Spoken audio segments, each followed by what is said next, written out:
Hello, everyone. It's Wendy De Rosa, and this episode is on the intuitive power of teenagers. For a while now, I've been wanting to make an episode specifically for teens, and partly because of a couple of reasons. One is that personally, my intuitive gifts and ability did open up in my teens. It was very confusing to me, scary to me at times, very alienating because I didn't know what it was. And I think I have a lot to share about that time period that could actually be helpful for any teenagers who might be experiencing their intuitive abilities and feeling odd, confused, different, that there's something wrong with you, or emotional or shut down. So I'd like to share a bit about that and speak to that process. But I also really believe that those of you who are in your high school years, or maybe late middle school into high school, and maybe even going into college, it's you are a future generation, and some of what the world is going to see is going to come from you and that might feel like a pressure or an expectation, but I believe that there is a way for you to understand more about what's going on inside you that isn't always taught, sometimes well, certainly not in school, most schools, and probably not even in therapy or other things. It's outside of the box, so to speak, and where you might get this information. I also want to provide some tools for you in the moment of where you might be feeling, again, disconnected, misunderstood, confused about what's going on internally, and then what's actually happening out there in the world. So I am going to speak pretty candidly. I have my bullet points of what I want to cover. I don't really have a script. I feel like I'm speaking from my heart to you, from my experience. So you're hearing this, and many of you probably don't know who I am. So if you're, a teenager, you might not know unless a parent has told you. So my name is Wendy De Rosa, and I am an intuitive energy healer. I am the author of several books, and I'm also the founder of the School of Intuitive Studies. And my healing journey began pretty early on in life. As a child, I was the oldest girl in the family of 8, so I had one older brother, and then in my role in the lineup here, I in some ways was a second mom to my younger siblings, and had a lot of responsibility as a child. I was changing diapers at 7 years old. I was watching my younger siblings. And in some ways feeling everything that was going on in the world and in which was my family. That's the world then, at that time. And I started to gain weight as a child because I was so sensitive. I could feel everything, and I didn't have language for that back then. But by 9, 8, 9, 10, I was a pretty puffy kid. I had a lot of weight, and also was dealing with a lot of suppression of the feelings I was having because I didn't know what to do with them, but also because what I know now is I was very empathic.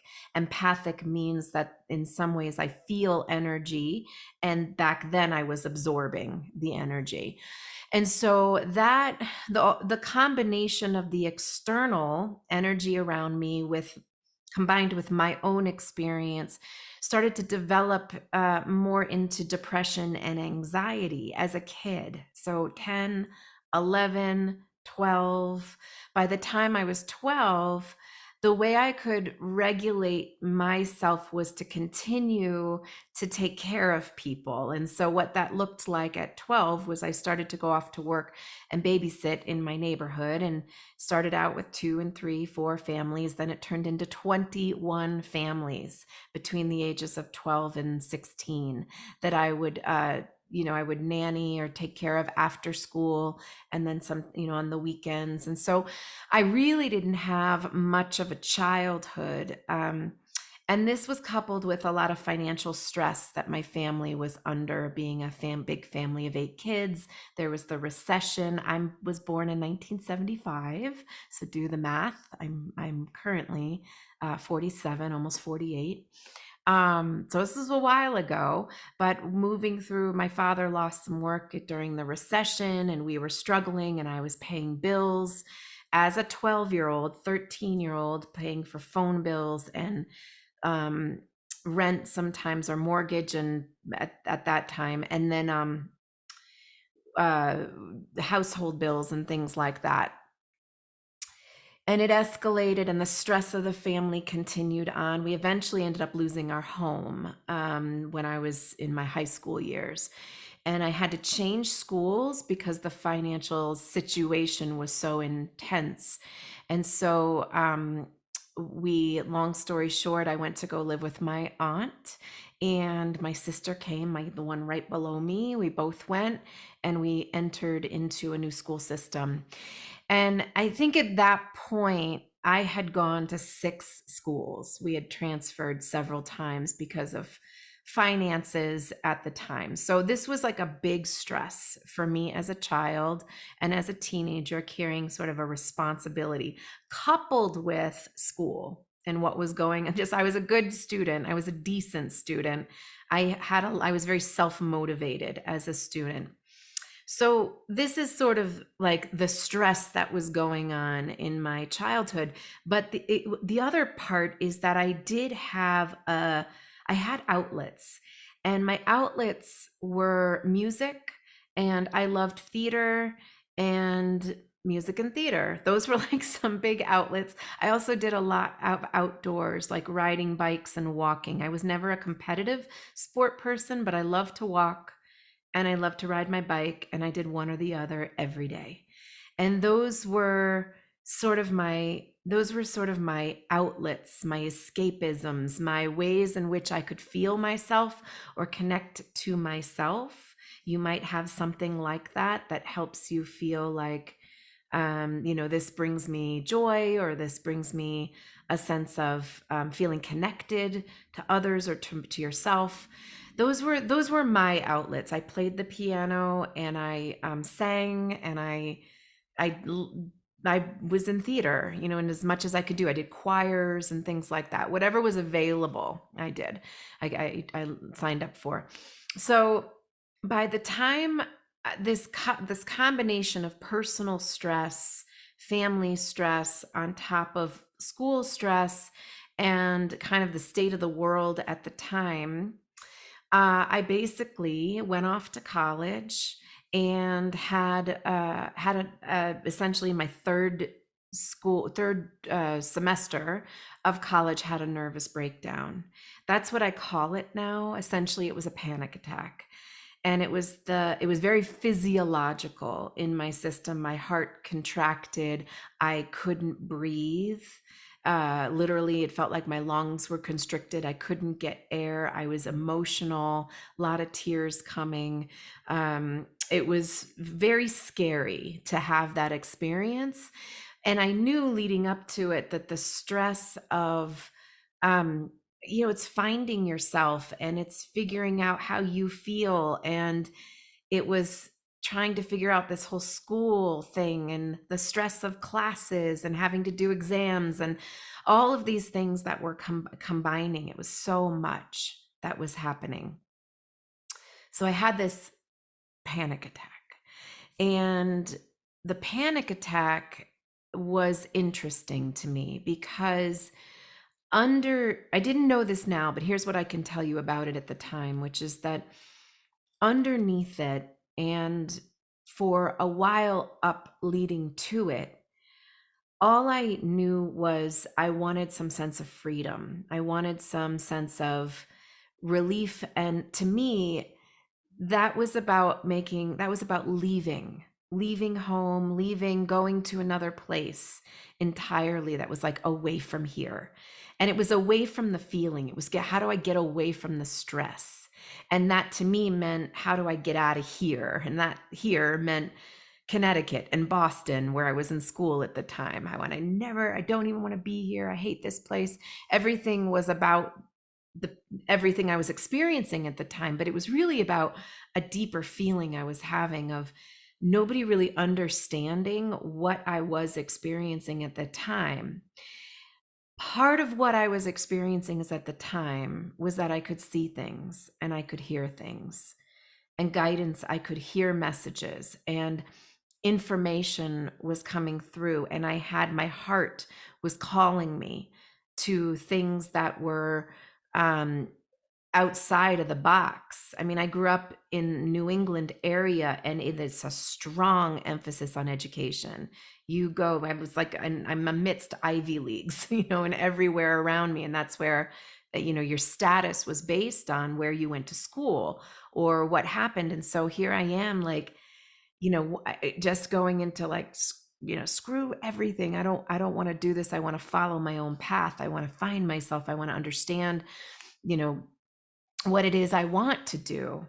So here I am having these like deep experiences internally and callings to show to get out of here. And what happened was that this nervous breakdown that happened was actually more of an opening. And I didn't know that at the time because it was painful. I was put on Prozac. I was put on Prozac before I was offered therapy, which was a problem back then.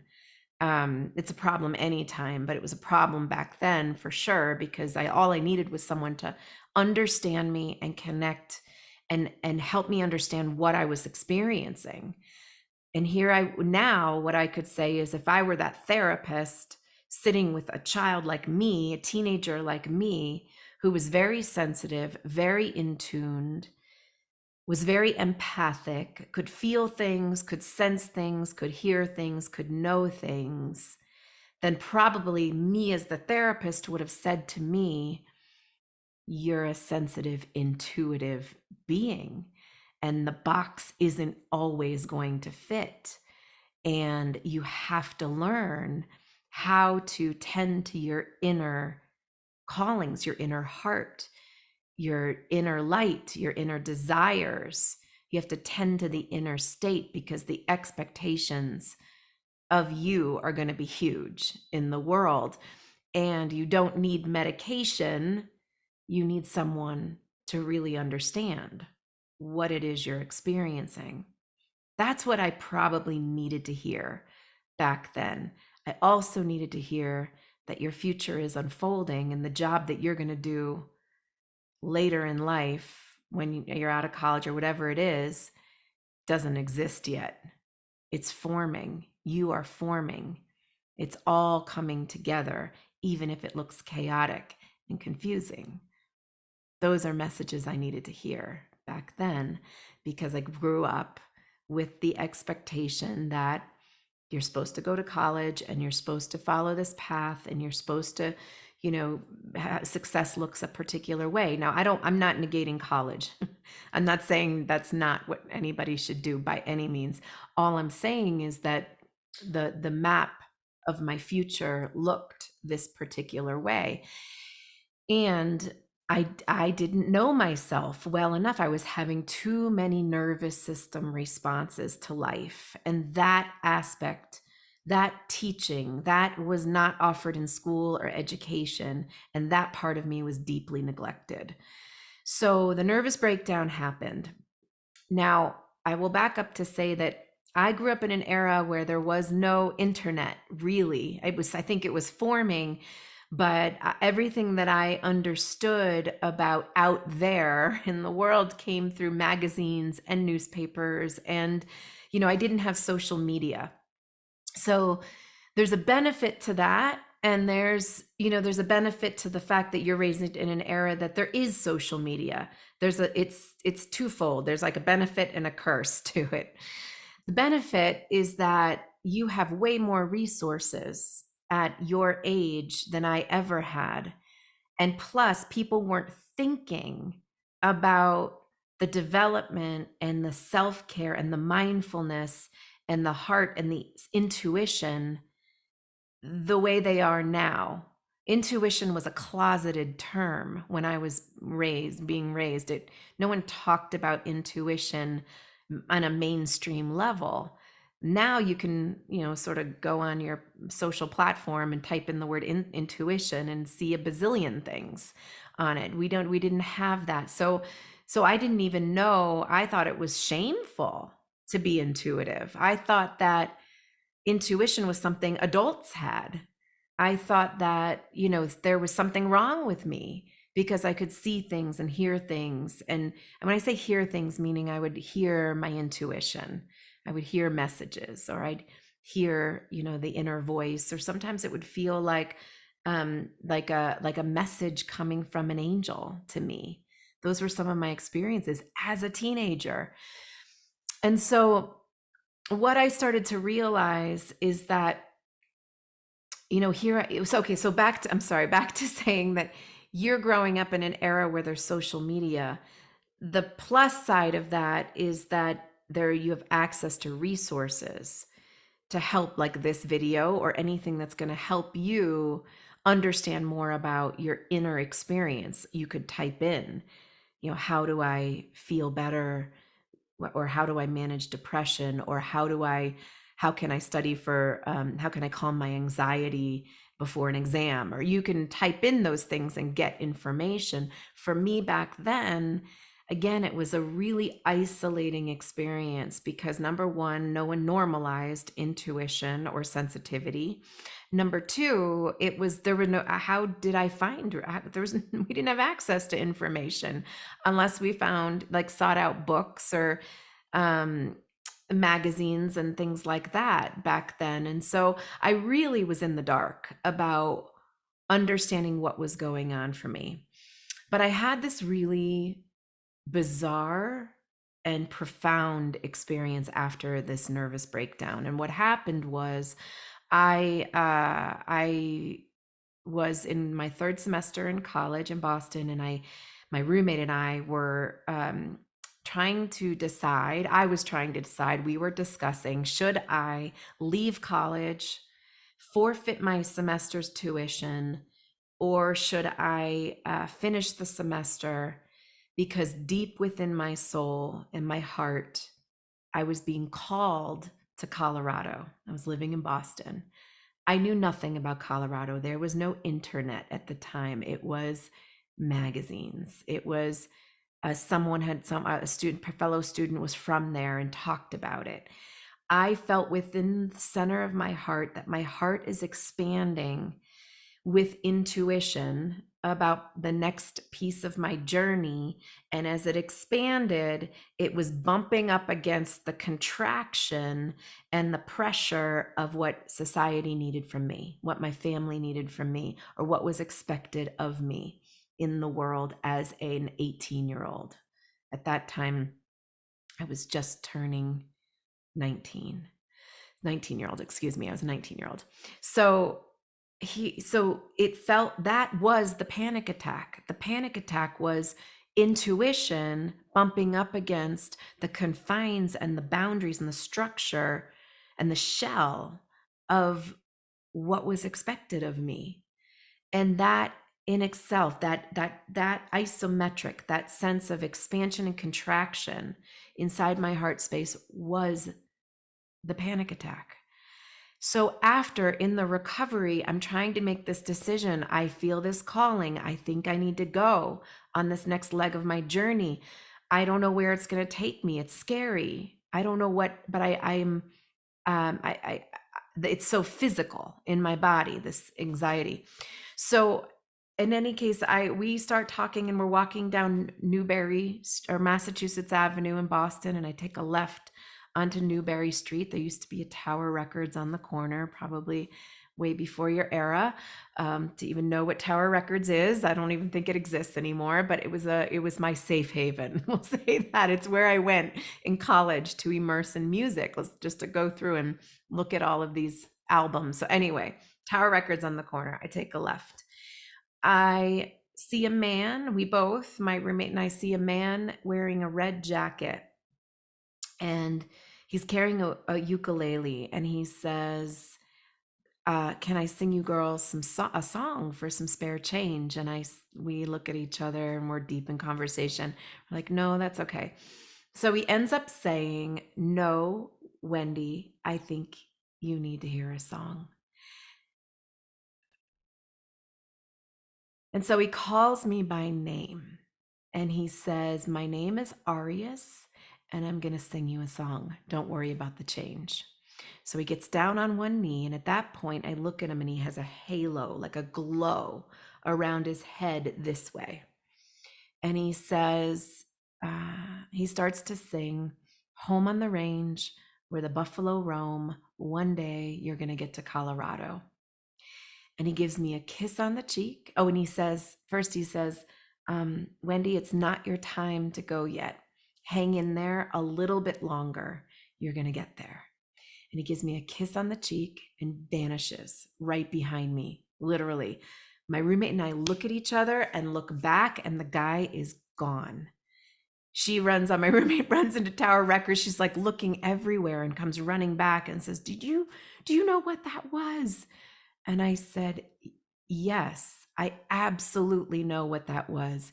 At that moment, I'm having this complete healing transmission experience on the street. I'm 19 years old in Boston on the street, and waves of relief or relaxation are coming over me.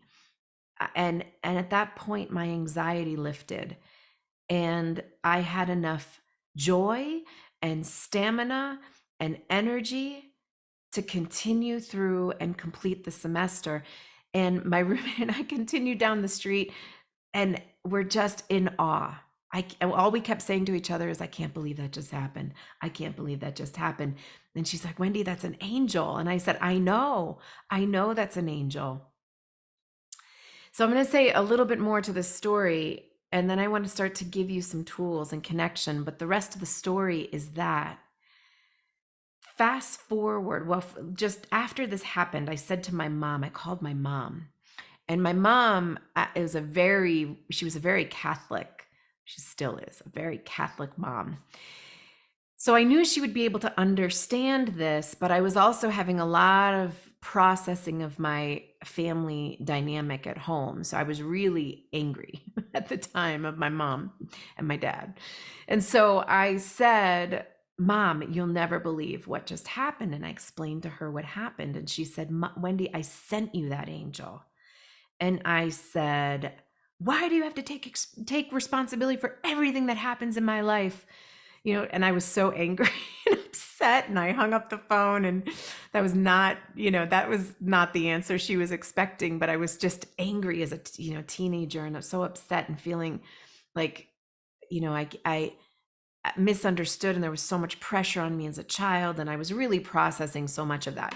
Fast forward 10 years, I was in a book signing, and my mom was in the audience, and I was telling the story, and I said, Mom, do you remember this? And she said, yes. And what I remember is that I knew you were going through a difficult time, and I got a book out of her like church library or something that said, how to send angels to your children when you can't be with them, something like that. I don't have the title verbatim, but she said, I prayed for the angel Arias to connect with you, because the angel Arias is the angel of song. And she said, I knew I could reach you through song. And so that gave me chills, and I could understand it now full circle. What had happened, what really transpired during that time period, is that my mom was praying for me, even though I was going through what I was going through at that time. But I had this profound spiritual experience on the street at 19 years old. I couldn't explain it to anyone. Now, what happened after that, by all means, never needs to happen, never needs to be anyone else's experience. It was my experience, and I would say your experience going for, in your life is yours. Mine is I did leave school and I actually moved out to Colorado and I found my healing teacher. I eventually re-enrolled back in Colorado to school, but I left to follow what was going on inside me. I found a healing teacher and she helped identify what was actually what was happening, that I was deeply intuitive. I had a gift, I had an ability. And from that point on, I studied with her. I was a musician. I had no interest in being a healer or forming a school or any of that. But what happened was the more I started to do my own healing and start to understand energy and intuition, the more intrigued I was, the more it helped me heal, the more it helped me shed the layers, the more it helped me find my inner self. And this was coupled with yoga also. I was very into yoga at the time too. But that helped me understand a little bit more about um, what was going on and what my gift was as an intuitive in the world. And I ended up doing sessions for people. And long story short, by the time I was 30, I had 500 clients from word of mouth. Again, no internet. And from that point on, I started to teach classes, the internet happened, social media, people started to wake up online, so to speak, to their gifts and offerings and things like that. Um, and here we are. I've been written several books and have been a faculty at the Shift Network and et cetera. So that my history played on from there, but I want to back up a little bit to this teenage time period, because I think what's really important for you to know is that you are, in many ways, you are holding within you emerging gifts that this world needs and that you will need to access. And what's hard sometimes about that is they aren't formed yet. And the inner gifts, we want them to be jobs. I think I want to study psychology. I want to study engineering. I want to study coding. I want to, we think of them as jobs, and jobs are good and important, and they become careers for many people. But what's really important to know is intuition is absolutely normal. Everybody has intuition. It looks different for different people. So I'm going to say a few things about that. Some people see energy. They get pictures, they get images, they are visionaries. They may be artists. They may have a way of being a little bit more managerial or in elite. They might be great leaders. They can see the big picture. They understand the vision. They want to move in the vision. They get downloads that come through. And or they might even be artistic or creative in some sense. They may be high genius. They might be ingenuity. They might have ingenuity. They may be creators on some level. So some people get that visionary sense. Some people get the auditory sense. They hear messages that come through. And sometimes those messages come through songs. Like you'll think about a saying, or you're working on, I don't know, you're thinking about something, and the next thing you know, the exact lyrics come on a song. And it's odd and it's blowing your mind that it's happening. Or sometimes we get signs through billboards or license plates, or we see somehow the signs come to us. Sometimes there are things like the pennies or the feathers that drop, or the signals that we get from it. I say it's from the divine, or sometimes it's from loved ones who have passed on, that are letting you know you're on the path. They're right here. They're watching you. They're taking care of you. They're they're on the other side and they're helping on some level, guiding your journey. So some people have that clairaudient sense. Some people have the well, I'll call the claircognizant sense, and that's the knowing sense. People who are claircognizant, they know because they know because they know, and they can't tell you how they know or why they know. They just know. That knowing sense is very physical. Sometimes they'll get chills, like all of a sudden I got a chill, or my body's moving intuitively in some way. Sometimes it's like a shudder, or I get a warm feeling, a warm fuzzy, or sometimes we get stomach aches or headaches when our body is trying to tell us something. Don't go to that party. You're going to get, there's a pit in my stomach. There's a feeling of fatigue that comes over anytime I want to, I feel I'm supposed to join this whatever social circle, or I'm being asked to do things I don't want to do. That body sensation, or the signals I should say, that the body gives us, that's called claircognizance. It's a form of intuition. And then there's also the clairsentience, which relates to feeling energy, feeling other people's energy, feeling the energy in the world, like in the collective, and feeling energy. But it also means that sometimes people who feel energy might absorb energy. And that, the other word for that is the empath, someone who's a little bit more empathic. They are deep feelers. They're not necessarily the surface dwellers. They're deep thinkers, deep feelers, deep processors. They might enjoy, journaling or writing poetry, or they might be artistic in that they get their words out, or they have a deep inner world. And especially as teenagers, they might have a deep inner world and a deep inner experience, and they feel so deeply.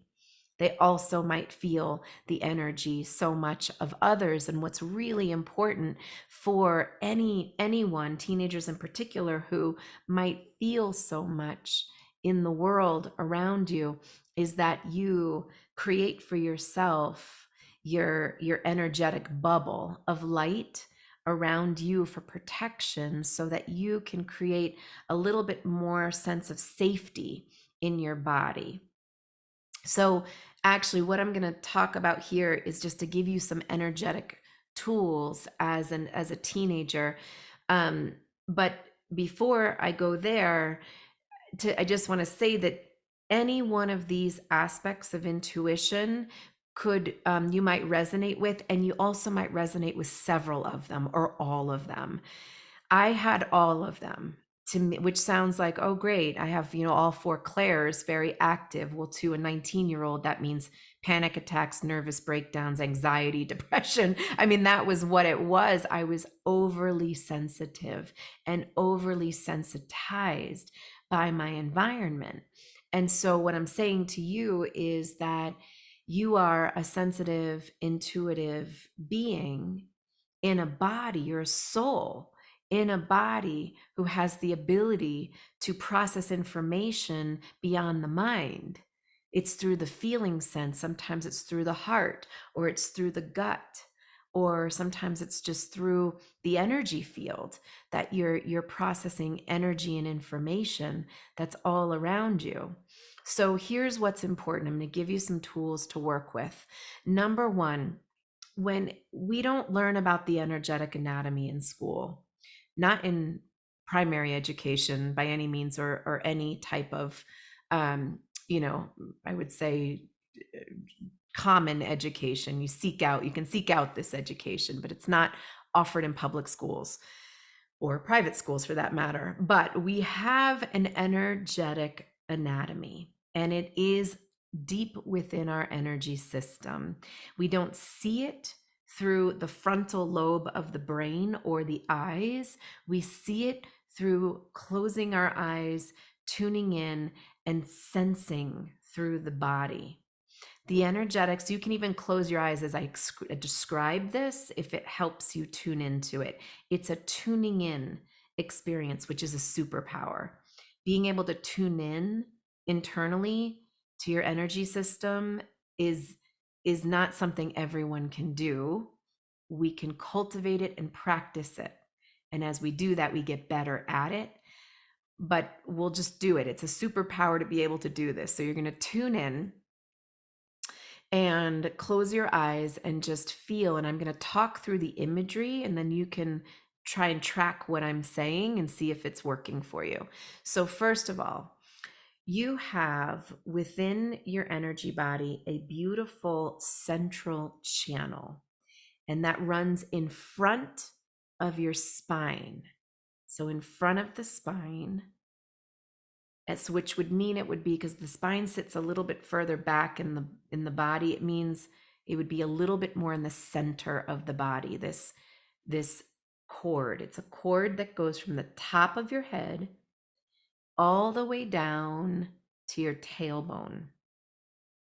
And through that cord is life force energy. And then from that cord, there are about 72,000 river channels in your body. We call them meridians. In Chinese medicine refers to them as meridians. In Ayurveda, they call it nadis, but they are basically pathways, river channels, meridians. There's tens of thousands in your body, and they carry life force energy to different organs of your body and to different areas, different muscles, muscle groups, tendons, etc., throughout your whole energy system. So this energetic system also has a grounding cord. Now, your central channel will connect all the way down to your tailbone, and then it will actually energetically extend from your tailbone deep down into the earth. Now, I'm describing a skinny cord, but what actually happens is that skinny cord from the base of the body starts to widen, and it includes more cords, we'll say, or pathways from the body that form a little bit wider of a cord. So we'll call this more like a pillar or a tree trunk. So essentially, your tailbone is a cord, then from your sit bones, there's cords, and then from the sides of your hips and your low belly and low spine, kind of hugging the pelvic bowl, is the outer layer. So basically, if you can imagine a tree trunk connected from the sides of your hips, your low belly and low spine, and extending deep into the earth, this is your grounding cord. And then that goes deep into the earth. As it extends into the earth, it sprouts roots. And then along the spine are 7 in-body, or 6, I should say, in-bodied chakras, power centers. And whether chakras feels too woo-woo or not, they're power vortexes, we'll call them, or power centers, really. And what that means is that in the energy system, I explained the nadis or the meridians. Essentially, what it means is that a lot of them converge in one spot, in various spots, 6 different spots along the spine. There's actually a few others, but we'll say 6 for now, that create a sense of presence, or a sense of radiance, an energetic power. One is at the tailbone, one is at the sacrum, which is the triangular bone just north of the tailbone, and in front of it. So it's basically in the pelvis. That's essentially where that second one is. The third one is in the solar plexus region, which is the navel, between the navel and the diaphragm. The fourth is the heart. The third is the throat. The sixth is in the head, in the brow, and the third eye. It actually sits not just in the front, but in between the front and the back. And then the seventh is up at the top of the head. It opens up to grace. Now, there's a lot to say about chakras. I have a book on it, Energy Healing Through the Chakras. I'm not going to dive into chakras because it's a whole other piece of information. Whether you believe in them or not, or whether it feels too out there or woo woo, you can feel into these areas of your body, these points that I just named. And maybe 9 out of 10 times, or we'll say 5 out of 6 times, you can actually feel energy in those areas of your body. Those are part of the energetic anatomy. We also have on the outside of our body, we have a protective field of energy called our aura.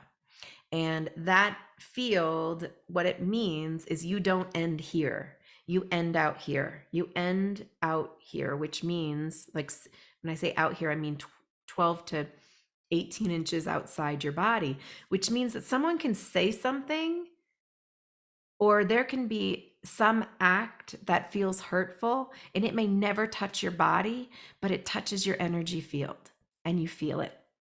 We feel things that our aura engages with. And that's why sometimes it's really important for us to be very protective of our auric field. But I want to talk about this inner protection because this is what I wish I knew as a teenager. First of all, that I had an energetic anatomy, and that energetic anatomy, what my energy system was processing, had impact on my nervous system. I don't know that I would know what to do with that back then, but I do wish I knew back then that I had an energy system. I also wish I knew that in the center of my being, that my pillar of light, my central channel in the center of my being was my energy, and that nothing else, no one else is allowed in that space but me and what I'll call divine light. That nothing else. I could love everybody dearly, but they have to stay on the outside of that because I need my center, because my center is where I'm going to cultivate my future, my desires, my inspirations, my wants. It's where creativity is going to come from. I wish I had known that I could so easily not have been knocked off my center by the world by having this pillar in my body, and that pillar was going to make my chakras stronger and brighter. So I'm going to give you that tool because boundaries and being able to protect yourself energetically doesn't have to do only with the outside. It has to do with how well are you making space inside yourself for yourself? How well are you radiating your light and trusting that it's not shameful to have a light or to radiate the light, that you can stay in it? There's confidence in it. There's success inside the center channel of the body, and that is our responsibility to make sure that that pillar inside ourselves is strong and clear and clean and radiating and expanding, that we don't leave the house without it. We also don't leave the house without our grounding cord. This all may sound super hokey, but I swear, if you try it, try grounding yourself and radiating from your central channel before you leave the house, before you engage with friends, before you show up at your job or your class or whatever it is, you might feel different. You might have a different experience in your body in relation to others. Try it and see what happens. So in that radiance, you take up space inside yourself, and then you can imagine that there is a protective light around the outside. I use the color purple for protection around the outside of my energy field. Because it is a color for protection, it's also the natural layer the natural color of the outer layer. Some people never see color. It doesn't matter if you see color or not. You can just imagine that there is a shield of light around you for protection. At the same time, you are radiating and taking up space. This is the inner work. You still have to show up, in the world in all the ways that you do. Whatever it is, school, work, you still have to do those things. But the being inside is what we're tending to. How do I let my radiance, my light, my flow, my gut, my intuition, my soul, my heart, how do I let those things also have a voice or have a place in my life? For some of you, that might be journaling in the morning, just taking time, or sometime during the day, taking time to write. It might be going on walks. It might be being in nature. It might be, whatever it is that helps you stay connected to yourself. The things that I will say is that the addiction to screens and like games, like video games and such, that's real. That is really happening, meaning those are designed for our frontal lobe, the executive systems functioning of our brain, to get addicted to and to not be able to separate.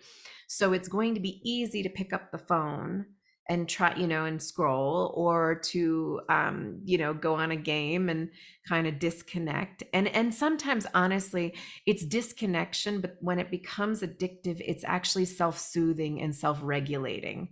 Sometimes we do need those self-soothing and self-regulating, but when we can't separate and we disconnect from ourselves to do those things, that's a different story. It's a different situation. That means that in some ways the addiction has taken over. So what's really important is that you start to create some boundaries for yourself with screens, with technology. I have to put technologies for later. To right now, I'm going to go outside and connect with myself, or I'm going to sit in my room and connect with myself. I'm going to visualize that pillar of light. I'm going to take up space in my body. I'm going to put the protective light around me. I'm going to ground myself.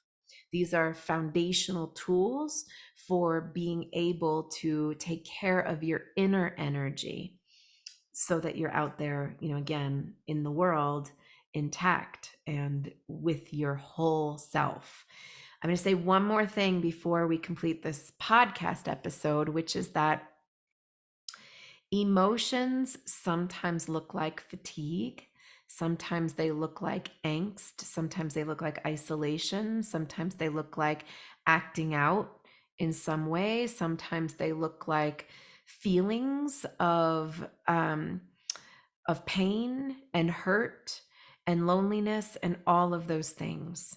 And sometimes those are feelings, those are emotions, and the emotions might need your breath. They might need to be processed. And when we process emotions, what that means is I'm going to give this feeling 90 seconds to breathe in for 90 seconds and then exhale completely. And I'm going to breathe in for 90 more seconds and exhale completely. And the reason I'm saying that is because emotions work like a wave.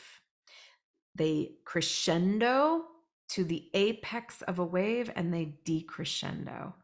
My husband's a surfer. He was a longtime surfer, and so we use ocean analogies a lot. So that sense of I am up, the emotion's big, it's heavy, it's scary to feel it. There's something wrong with me. All of those feelings that come with emotions. Let me exhale that all out. And then again, I'm going to inhale and let all the feelings be felt, breathe into them, exhale, let it go. And it's possible over a 90-second increment or another 90-second increment, or maybe two more, that the emotions have lessened. The more we give them breath, the more we give them the exhale out. Your grounding cord is a great place to let it all go. Let it all go out. out and down my grounding cord. So I think there's probably 1,000 more things to say um, for those of you who are teenagers. And I don't know how weird it is to have, sort of the older person giving you this information as if I might know what you're feeling. What I do know is that you're managing a lot.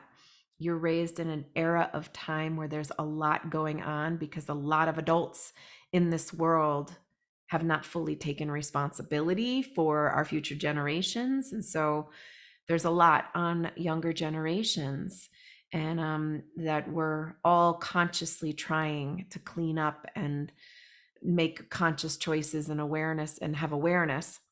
But what I know is that when I was a teenager and intuition was very real for me, but nobody was talking about it, and I had no language for it or no understanding of it, it was a problem for me.